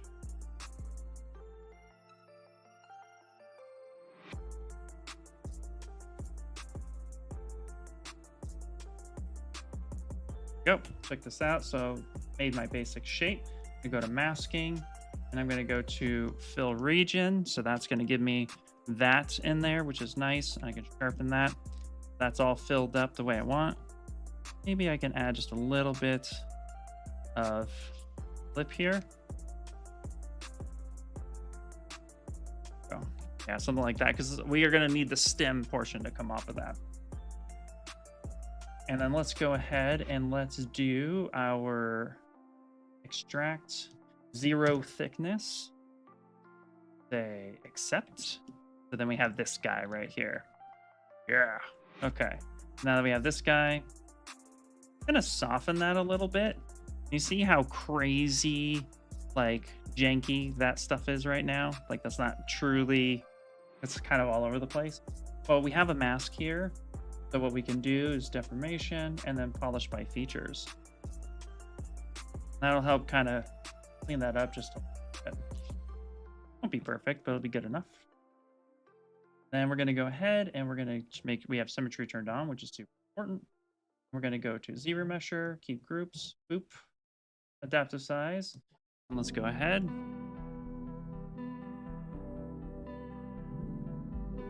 Okay, so we lost a little bit of that on top, but that's okay. That's okay because we're down half enough now. We can actually just kind of pull this up a little bit.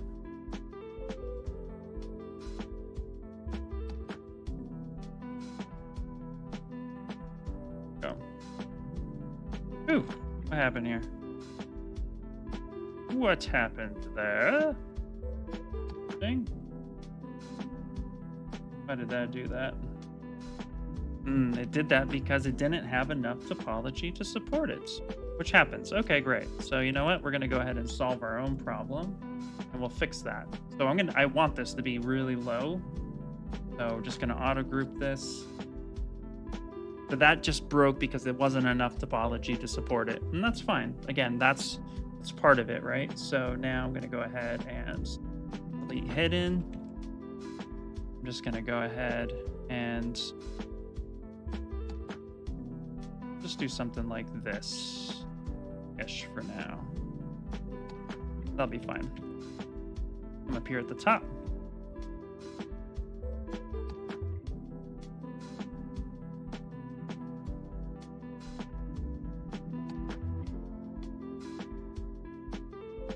Yeah, all right, that should be good. Now what we're going to do is we're going to come over here. We're going to use ZModeler, hover over this part. We're going to go mask a complete edge.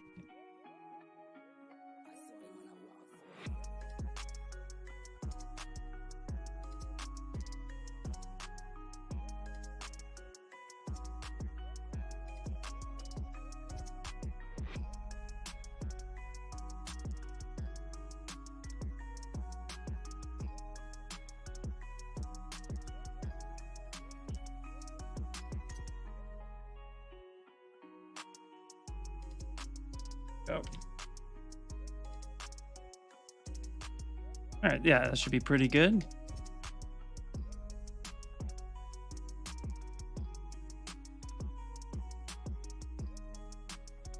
And make this whatever we need it to. Fine. We can also give it some flow to it, but that's okay. For right now, we just want something super low. So this is going to be our leaf. Hopefully I can spell today.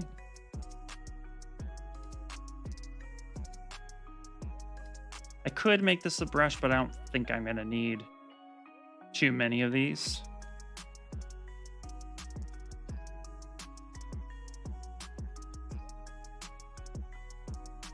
I'm going to start with where we want it to be coming out of.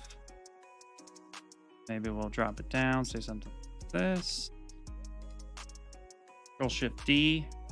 Doing that so I know I can control drag, the gizmo drag if I wanted to, but I don't want to do that. I want to have each one independent for right now. I just kind of get a general placement of where I think they should be. Can't really see that one right now, but that's okay. Control-Shift-D again.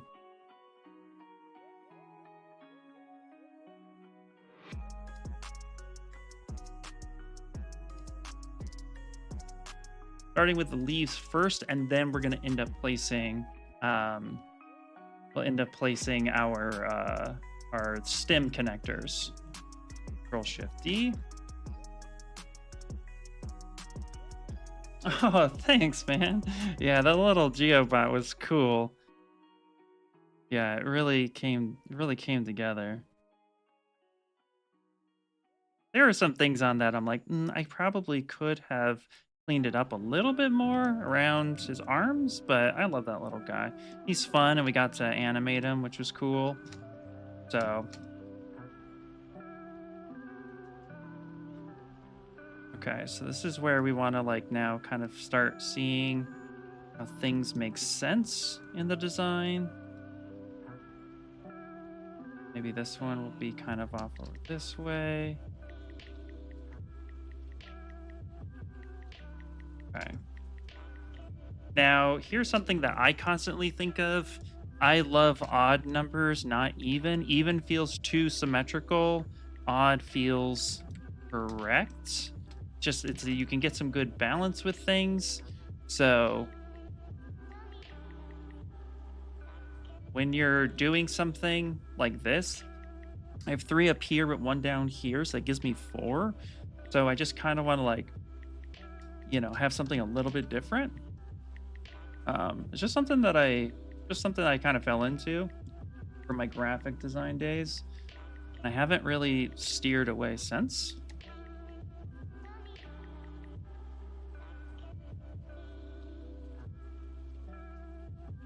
So anyway, we can figure out how this thing connects right here. So 1, 2, 3, 4.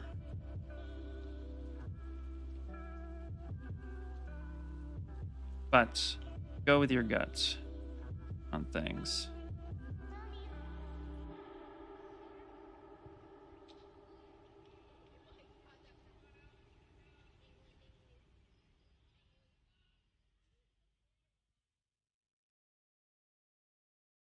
Stuff like that. Now we got to give this some shape and flow. We can't just place things wherever we want. Oh, we could. I mean, it's our world. You can do what you need to. But in the last few minutes, let's actually do something kind of fun, which is I'm going to use Transpose Line here. The reason why I like to do that, I like to press and hold Alt and give it a little bit of a bend. So the way you do this is you basically just drag one point to the other. Keep it as true as you can to it. Press and hold Alt on the center of that white circle and kind of give it a little bit of flow. And it doesn't have to be the entire thing. You can literally kind of do it from the middle part here. You do something like that.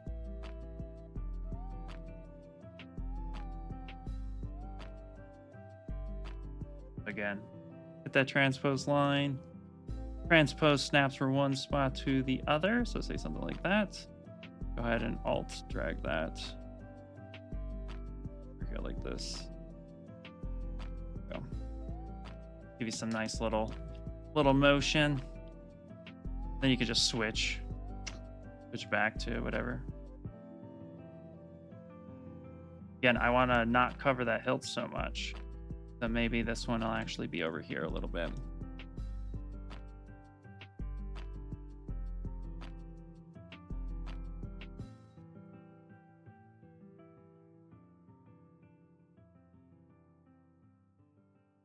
Oh, go ahead and press. Oh, this one actually can be more like that. Like a fun little deformer thing.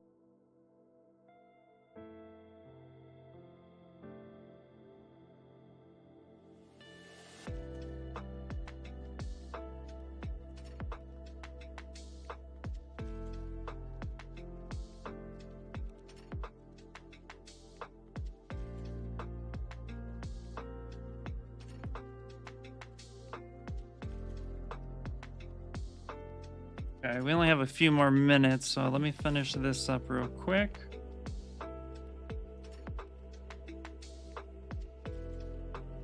Here to here. We're gonna go like that on this one. We're gonna go here to here on this one. Lift it up a bit. There we go.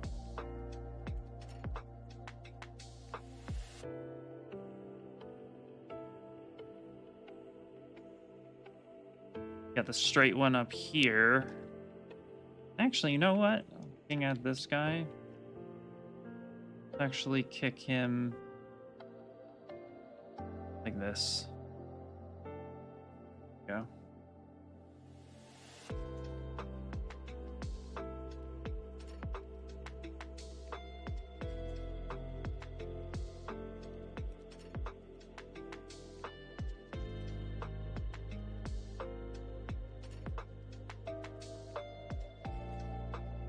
So 1, 2, 3, 4, 5, 6, 7.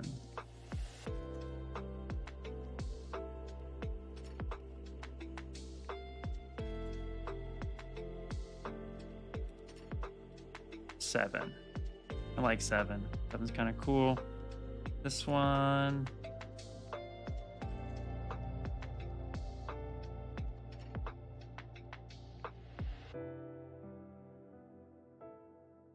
Guy will be back a little bit. We'll have the stem come up. Play with it a little bit more. More vibes on that.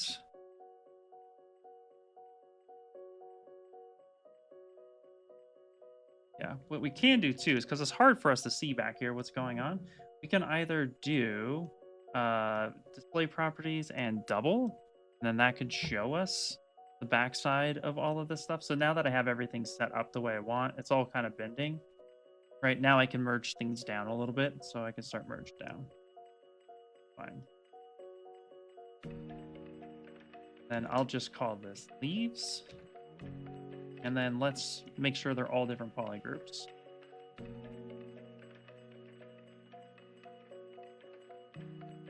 Do I really use a custom UI? No, I don't use a custom UI. I use default UI.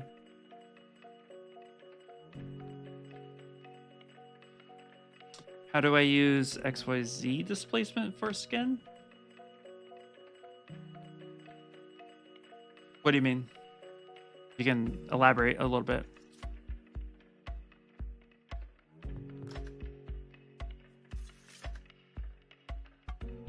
I only got like a couple minutes, so I can't dive into a too crazy one, but maybe I can get you something.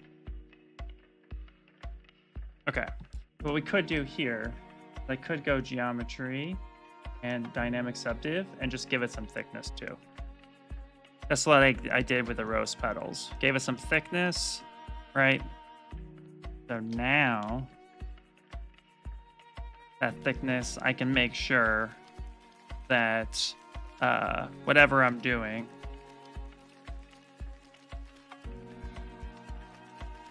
why is this doing what it's grouped? Anyway, giving you some thickness, I can now kind of see what's going on. So you can either do the display properties and do double, have that turned on, or you can just do some thickness and that will give you some thickness on that. Like how do I make skin pores? That's a great question.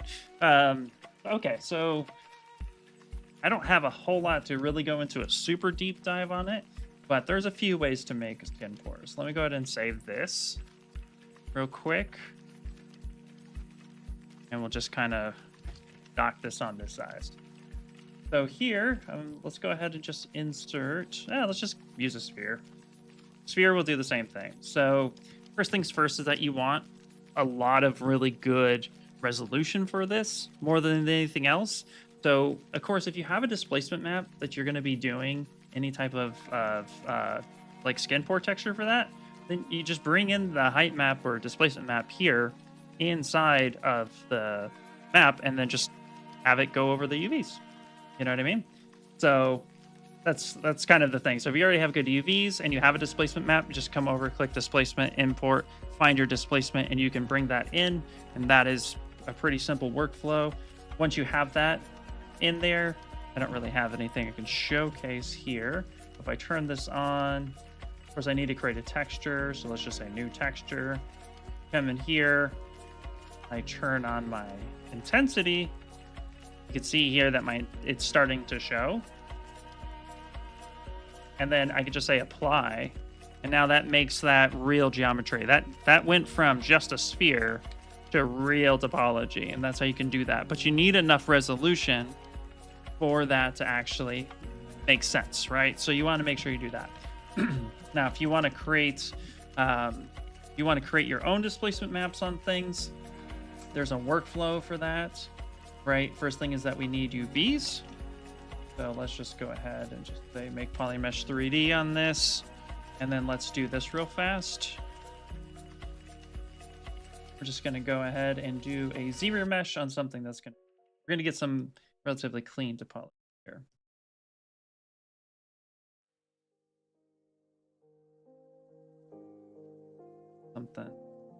Something to work with. There we go. Perfect. That's good enough for what we need right now. So go ahead and turn all that off. I'm going to come down here. Let's actually grab this section. I need to make this a different. Actually, check this out. I'm going to show you guys. Instead of doing another polygroup one, check this out. I'm going to show you guys this. Over here, we're going to go creased edges. We're going to go complete. We're going to crease that right down the middle. And then with symmetry turned on, I'm actually going to go ahead, pick this point. We're going to go crease by shortest path. Click here to click here. Okay. Hover over this edge. I'm going to do that. Then I'm going to come down here to here. All right. So check this out. So now I'm going to come to my UVs. This is new as of 2023.1, I think. Down here to UV under the tool, and then you can do your creased edges. You could do symmetry, but you can unwrap by crease points. So, and now you can have your UVs like this. Now that gave me a little bit of a bump to make it boom. So you can have something like that. You can use creases to actually give yourself something pretty controllable, which is really nice. Now I can just uncrease all that, which is fine. Now that I have that and I have UVs, what you want to do is store a morph target. That's like crucial number one. Make sure you store a morph target. Okay. Now I'm going to go ahead and I'm going to subdivide rather a lot because I want some good density. Now, if you have an alpha with pores, that's going to be your best friend. If you're like me and you do a lot of statue work or like, stylized work, I'm not super hyper realistic, then I usually use FormSoft or soft form rather. So BS, where are we? No, it's a FormSoft. There it is. Yeah, I had it right. FormSoft. FormSoft, because what it does is it actually gives you a nice inconsistent kind of puff to it, but that actually replicates how human skin is, which is pretty cool. So I'll come in here and I will do like a spray, and then I'll usually use something like alpha 60 on this. And then I'll make sure that I'm subtracting. So I'll come up here to subtract. And then I do X's. Lots of X's.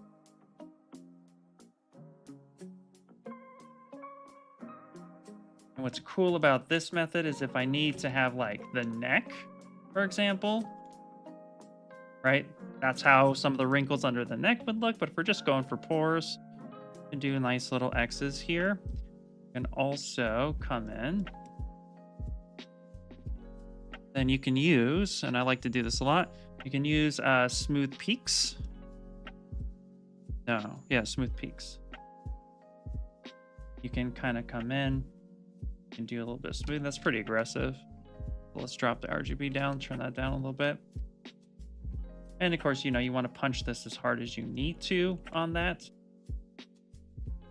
But I'll do this a lot on a lot of characters. Just gives me some nice texture to that.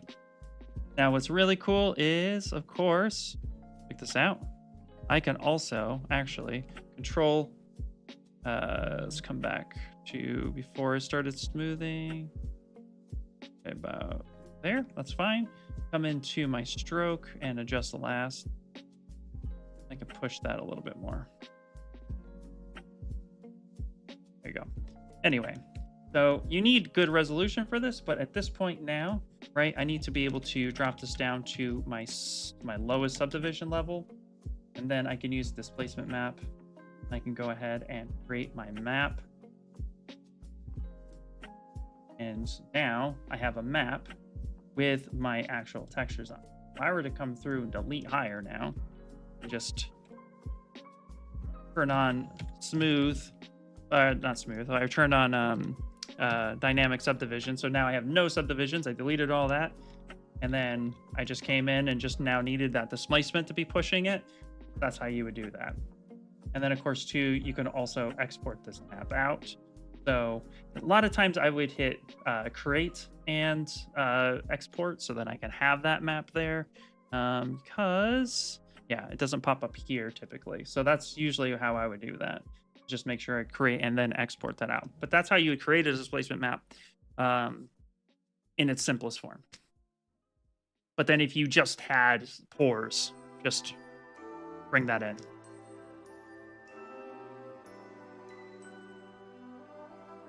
Awesome, awesome. Okay, cool. Who's best at teaching hard surface and brush? Eos Masons. Eos Masons is great, dude. I love him. He's awesome, dude. Between him, Michael Pavlovich, Paul Gabriel teaches hard surface. Like, Paul Gabriel is hard surface, so a lot of his stuff definitely. I think Paul might be streaming this Friday, and if he is, then there you go. But yeah, but all those are super great. What's really cool is Keo's Mason. He does a lot of what I would call old school methods, which is great. Like he'll mask out a section or he'll paint in that section, and then he'll use a lot of ZRemeshing methods to then build things, because he'll do a lot of conceptual sculpt works on that as well. And it's a great workflow. It's really like a rinse and repeat workflow once you get the hang of it, which is cool. So I do recommend that. Like him and, like I said, Paul Gabriel, Michael Pavlovich do really good stuff. I'm not so much of a hard surface person, but again, if you go back to last week's, I do hard surface work. Like most artists do hard surface work. I just don't specialize in hard surface, but like I made this Dagger all with ZModeler all right here. You can go back to last week's and you can watch how I did that. Cool. All right, that's going to wrap it up for the day. Thank you, everybody, for coming in and hanging out. Always appreciate the questions. It's really, really awesome. So much love. I will not be streaming for a couple weeks because I'll be traveling for work. But if you are at Ringling College, or you know somebody who's at Ringling College, I will be there on Monday. So I will, hopefully stop by, say hi. I'll be giving a small presentation and a couple workshops. So really excited about that. So again, if you're over there, then I'll see you there. If not, have fun, enjoy yourselves, and I will talk to you guys later. All right, bye.